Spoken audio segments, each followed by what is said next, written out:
क्या आप सच में जानते हैं कि आप कौन हैं? ये शरीर, ये मन, या ये नाम रूप, या कुछ ऐसा जो इन सब से परे है? श्री राम कृष्ण परमहंस कहते हैं, तुम शरीर नहीं आत्मा हो, शुद्ध, शाश्वत, अमर। पर क्या हमने कभी आत्मा को पहचाना, या सारा जीवन सिर्फ शरीर की पहचान में ही खो दिया? आज हम चलेंगे एक ऐसी यात्रा पर जहां शरीर मिटता है और आत्मा बोलती है, जहां भ्रम टूटते हैं और सत्य झलकता है, जहां श्री राम कृष्ण के दिव्य वचनों में आत्मा का विज्ञान खुलता है, सरल परंतु बड़े गहन रूप में। श्री राम कृष्ण कहते हैं कि आत्मा कोई पदार्थ नहीं है, चेतना है, और इसका अनुभव मौन में होता है। आत्मा को देखने की वस्तु मत समझो, यह अनुभव की सत्ता है। जैसे दीपक का प्रकाश दिखता नहीं है पर उसी से सब दिखता है, वैसे ही आत्मा भी दिखती नहीं है पर उसी से हम सब कुछ अनुभव करते हैं। शरीर एक यंत्र है, मन एक उपकरण है, पर आत्मा वह साक्षी है जो सबको जानती है। तुम शरीर नहीं हो, न ही मन हो, तुम वही आत्मा हो जो इन दोनों को देखती है। जब तुम बाहर की ओर देखना छोड़कर भीतर उतरते हो, तब आत्मा की झलक मिलती है। ध्यान में मौन होने पर जब विचारों की तरंगे शांत हो जाती हैं, तब आत्मा का वास्तविक स्वाद मिलता है।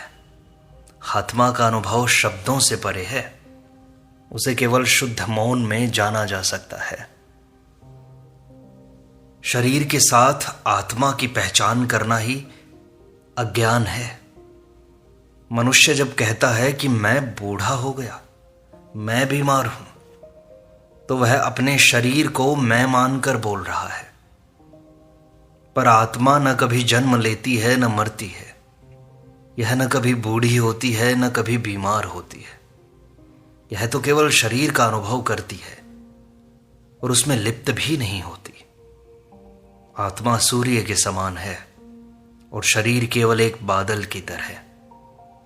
बादल आता है जाता है पर सूर्य अचल रहता है। आत्मा को जानने वाला जानता है कि वह शरीर से परे चिरस्थायी है। जब यह ज्ञान स्थिर हो जाता है, तब जीवन में भय, दुख और मृत्यु का कोई स्थान नहीं रहता। तुम कौन हो, इस प्रश्न पर बार बार चिंतन करोगे तो यह आत्मा का द्वार खोलता है। अगर कोई साधक लगातार पूछे कि मैं कौन हूं जो यह सब कुछ देख रहा हूं, तो एक दिन यह प्रश्न ही सब अज्ञान मिटा देता है। यह प्रश्न आत्मा के निकट पहुंचाने का द्वार है। जब तुम पूछते हो कि मैं कौन हूं और शरीर, नाम, रूप, संबंध, विचार सबको हटाते जाओ, तब अंत में जो बचता है वही आत्मा है। आत्मा न पुरुष है, न स्त्री, न जाति, न धर्म। वह केवल अस्तित्व की शुद्ध सत्ता है। इस प्रश्न के उत्तर में बुद्धि चुप हो जाती है और मौन में ही आत्मा का वास्तविक रहस्य प्रकट होता है। आत्मा अनुभव से जानी जाती है, ध्यान रखना, तर्क से नहीं।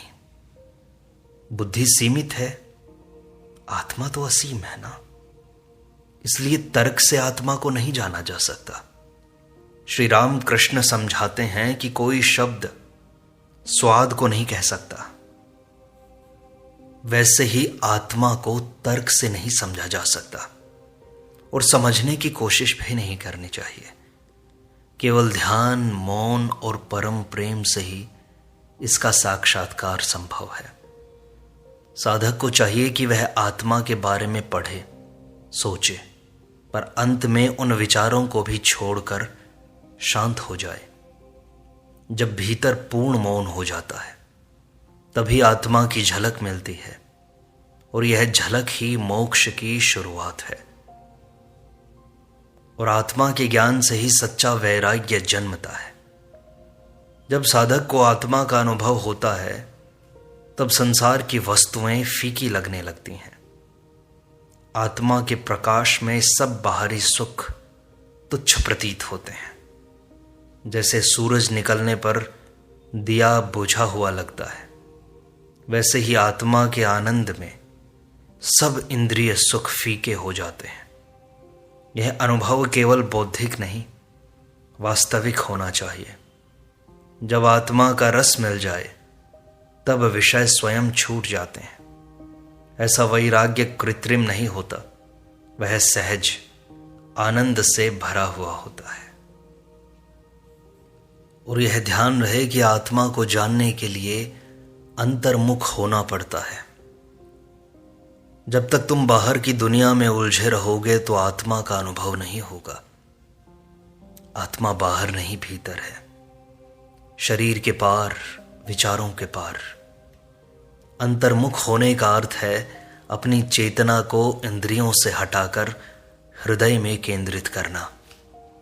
जैसे कछुआ अपने अंगों को भीतर खींच लेता है, वैसे ही साधक को सब चेष्टाएं भीतर समेटनी चाहिए। जब मन अंतर्मुख होता है तब आत्मा की उपस्थिति धीरे धीरे प्रकट होती है।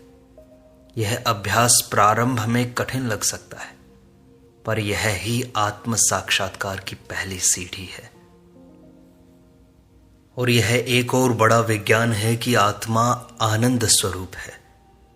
वह कभी दुखी नहीं होती, उसका स्वभाव ही है आनंद स्वरूप। वह जन्म नहीं लेती, नष्ट नहीं होती, इसलिए उसमें दुख का कोई स्थान नहीं। जब हम दुखी होते हैं तब हम अपने मन, शरीर या अहंकार के स्तर पर होते हैं, आत्मा के स्तर पर दुखी नहीं होते। आत्मा में प्रवेश करते ही दुख दूर हो जाता है, क्योंकि वहां केवल शांति, प्रेम और आनंद है। साधक को चाहिए कि वह प्रत्येक परिस्थिति में स्वयं से पूछे, क्या यह दुख मेरी आत्मा का है या मन का? यह विवेक धीरे धीरे तुम्हें आत्मा की ओर ले जाता है। अपने मैं को, अहंकार को मिटाना ही आत्मा को पाना है। जब तक मैं का अहम भाव बना है, आत्मा का ज्ञान नहीं हो सकता। यह मैं शरीर से, मन से, पहचान से जुड़ा होता है। आत्मा को जानने के लिए इस मैं को विसर्जित करना अति आवश्यक है।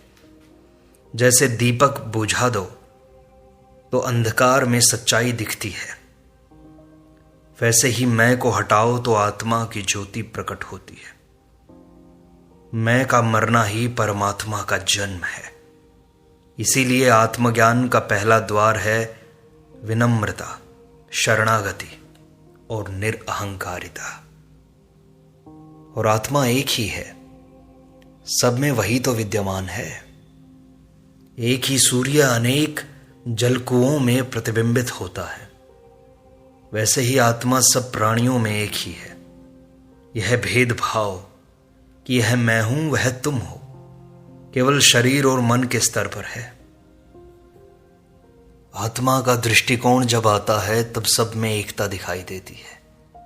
तब क्रोध, घृणा, द्वेष का कोई स्थान नहीं रहता। आत्मज्ञान का अर्थ है केवल अपने भीतर ही नहीं, सब में उसी आत्मा को देखना। यह दृष्टि प्रेम, करुणा और सेवा का मूल स्रोत है और आत्मा तक पहुंचने का सरल मार्ग है प्रेम। ध्यान, साधना, वैराग्य सब मार्ग हैं, पर सबसे सरल और सुंदर मार्ग है प्रेम। जब तुम आत्मा से प्रेम करते हो तो धीरे धीरे वह प्रेम तुम्हें भीतर खींचता है। यह प्रेम संसार की वस्तुओं से नहीं, सत्य से होना चाहिए। जैसे नदी समुद्र की ओर बहती है, वैसे ही प्रेम आत्मा की ओर बहता है। जब प्रेम शुद्ध होता है तो साधक धीरे धीरे आत्मा में लीन हो जाता है। इसलिए आत्मा को जानने के लिए अभ्यास के साथ साथ हृदय में प्रेम का दीपक भी जलाए रखना चाहिए। और आत्मा को पाने के लिए मन को शुद्ध करना होता है। जैसे गंदे दर्पण में चेहरा नहीं दिखता, वैसे ही अशुद्ध मन में आत्मा की झलक नहीं मिलती। मन को शुद्ध करने का उपाय है सत्य, प्रेम, सेवा और सत्संग। जब मन वासनाओं से मुक्त होता है, इच्छाओं से मुक्त होता है, एक भी लालसा मन में नहीं उठती, तब आत्मा स्पष्ट दिखाई देती है। इसलिए आत्मज्ञान से पहले मन का परिष्कार आवश्यक है। साधक को चाहिए कि वह प्रतिदिन अपने विचारों, शब्दों और कर्मों को देखे तो क्या वे आत्मा के अनुकूल हैं या नहीं। जब मन निर्मल होता है तब आत्मा का अनुभव सहज और सुंदर रूप से हो जाता है, एकदम स्पष्ट अनुभव होता है। आत्मा सर्वदा जागृत है, पर मन उसे ढक लेता है। आत्मा सोती नहीं, वह तो सदा जागृत है, परंतु मन की चंचलता, विकार और वासनाएं आत्मा को छिपा लेती हैं, ढक लेती हैं। जैसे सूर्य को बादल ढक लेते हैं, वैसे ही आत्मा को मन ढक देता है। ध्यान और साधना का कार्य यही है, बस इन बादलों को हटा देना। जैसे जैसे मन शांत होता है, निश्चल होता है, सरल होता है, वैसे वैसे आत्मा की ज्योति प्रकाशित होती है। इसलिए साधक को आत्मा को जागृत करने की नहीं, बल्कि मन को शांत करने की आवश्यकता है। आत्मा तो मिली हुई है, बस उस पर अज्ञान का पर्दा डला हुआ है। उस पर्दे को हटा दो, आत्मा तो सदैव है। और आत्मा को जानने के लिए गुरु का साथ आवश्यक है। जब तक कोई अनुभवी गुरु न हो, आत्मा की यात्रा कठिन हो जाती है। गुरु वह होता है जो अंधकार में दीपक जलाता है, जो तुम्हें आत्मा की ओर खींचता है, जो स्वयं अनुभव में स्थित हो। गुरु केवल उपदेश नहीं देता, वह तो चेतना को छूता है। आत्मा की खोज में यदि सही गुरु मिल जाए तो राह सरल हो जाती है। साधक को चाहिए कि वह सच्चे मन से प्रार्थना करे, हे प्रभु, मुझे वह दिखाओ जो मुझे आत्मा तक पहुंचा दे। और यह भी सत्य है कि आत्मा का अनुभव करते ही मृत्यु का भय भी समाप्त हो जाता है। जो आत्मा को जान लेता है वह मृत्यु से नहीं डरता, क्योंकि आत्मा अमर है। मृत्यु केवल शरीर का परिवर्तन है। जब यह सच्चाई भीतर उतरती है तो जीवन में स्थिरता, शांति और साहस आता है।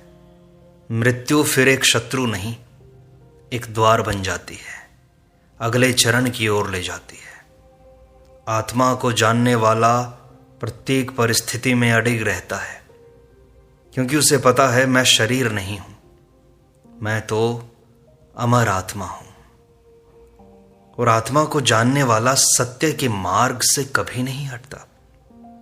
आत्मा का साक्षात्कार सत्य से होता है, और जो आत्मा को जान लेता है वह सत्य ही हो जाता है।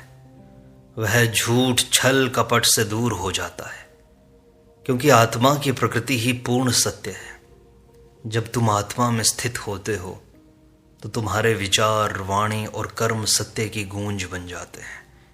तभी जीवन में स्थिरता, पवित्रता और प्रकाश आता है।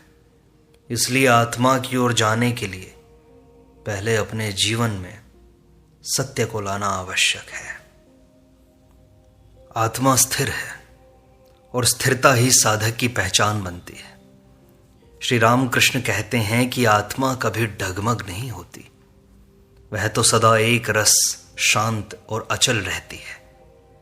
जब साधक आत्मा से जुड़ता है तब उसका चित्त भी वैसा ही स्थिर हो जाता है। जीवन में चाहे कैसी भी परिस्थितियां क्यों ना आए, आत्मा में स्थित व्यक्ति भीतर से कभी नहीं हिलता। यह स्थिरता साधना से आती है, जब मन भटकना छोड़ता है और आत्मा में टिकता है। जो भीतर आत्मा में स्थिर हो गया वही बाहर संसार में सफल होता है। यह आत्मिक स्थिरता ही सच्चे योगी की पहचान होती है और आत्मा में स्थित होना ही सच्चा धर्म है। श्री रामकृष्ण कहते हैं कि धर्म केवल पूजा पाठ, रीति रिवाज या बाहरी आडंबर नहीं है। सच्चा धर्म वह है जो तुम्हें आत्मा से जोड़ दे। जब तुम आत्मा को पहचानते हो तब स्वतः करुणा, प्रेम, सेवा और अहिंसा प्रकट होती है। आत्मा में स्थित व्यक्ति किसी भी धर्म का हो, वह सच्चा धार्मिक होता है। इसलिए साधक को हर दिन अपने भीतर आत्मा की उपस्थिति को अनुभव करना चाहिए। वही अनुभव धीरे धीरे जीवन को धर्ममय बना देता है। और जैसे जैसे तुम आत्मा में गहरे उतरते हो तो आत्मा का ज्ञान सारे भ्रमों को मिटा देता है। श्री रामकृष्ण परमहंस कहते हैं कि आत्मा के प्रकाश में सारे भ्रम छट जाते हैं। जैसे सूर्य निकलते ही अंधकार समाप्त होता है, जब तक आत्मा को नहीं जाना तब तक मन तरह तरह के भ्रमों में जीता है। मैं अच्छा हूं, मैं बुरा हूं, दुनिया बुरी है, मृत्यु भयानक है। ये सब भ्रांतियां ही तो हैं। और ये भ्रांतियां तब तक नहीं मिट सकती जब तक आत्मा के ऊपर से जो अज्ञान के बादल हैं वो छट नहीं जाते। और आत्मा का अनुभव होते ही पता चलता है कि जीवन तो शुद्ध है, अस्तित्व शुभ है और मृत्यु केवल और केवल रूपांतरण है। यह अनुभव ही वास्तविक मुक्ति है, भ्रमों से पूर्ण स्वतंत्रता। और आत्मा निर्लेप है, वह कर्मों से कभी बंधती नहीं है। श्री रामकृष्ण बताते हैं कि आत्मा कभी बंधती नहीं, ना तो पाप से न पुण्य से। आत्मा तो केवल साक्षी है, देखती है पर लिप्त नहीं होती। जैसे कमल का पुष्प कीचड़ में रहकर भी अछूता रहता है, वैसे ही आत्मा संसार में रहते हुए भी निर्लेप रहती है। जब यह साधक समझ लेता है तब वह कर्म तो करता है पर उसमें फंसता नहीं। तब जीवन सहज हो जाता है। न सफलता का गर्व, न असफलता का दुख। आत्मा का अनुभव जीवन को कर्म योग में बदल देता है। और आत्मा को जानने के बाद ही सच्ची सेवा प्रारंभ होती है। श्री रामकृष्ण इस विषय में समझाते हैं कि जब तक तुम सेवा को मैं दूसरे के लिए कर रहा हूं ऐसा सोचते हो, तब तक वह अहम से भरी है, उसके अंदर अहंकार पनप गया है। पर जब आत्मा का अनुभव होता है और यह समझ आती है कि सब में वही तो आत्मा है जो मुझ में प्रकाशित होती है और सब में एक ही आत्मा है, कोई अलग अलग आत्मा नहीं है, तब सेवा पूजा बन जाती है। तब साधक प्रत्येक प्राणी में भगवान को देखता है और सेवा एक आध्यात्मिक क्रिया बन जाती है। आत्मा का अनुभव ही सेवा को निरअहंकारी, निस्वार्थ और गहन बनाता है। यह सेवा ही साधक को परमात्मा के और निकट ले जाती है। और आत्मा के निकट आने पर भय अपने आप समाप्त हो जाता है। श्री रामकृष्ण कहते हैं कि भय केवल अज्ञान में होता है। जब तुम स्वयं को शरीर मानते हो तब मृत्यु, रोग, अपमान इन सब से डरते हो। पर जब आत्मा की पहचान होती है कि मैं अजर, अमर, अविनाशी हूं, तो यह सब भय खोखले प्रतीत होते हैं। यह ज्ञान कोई कल्पना नहीं है, यह तो भीतर की सच्ची अनुभूति है। आत्मा का अनुभव ही सच्ची निर्भयता देता है और यही आत्मिक साहस साधक को परम शांति में स्थापित करता है। और आत्मा का साक्षात्कार ही मोक्ष है। मोक्ष कोई अलग अवस्था या स्वर्ग नहीं है। आत्मा को जान लेना ही मोक्ष है। जब साधक जान लेता है कि वह शरीर, मन, विचार, अहंकार ये कुछ भी नहीं है, वह तो केवल शुद्ध आत्मा है, तो उसी क्षण मुक्त हो जाता है वह। यह मुक्ति भीतर घटती है। बाहर की दुनिया तो वैसी की वैसी ही रहती है, पर अब साधक उसमें बंधता नहीं है।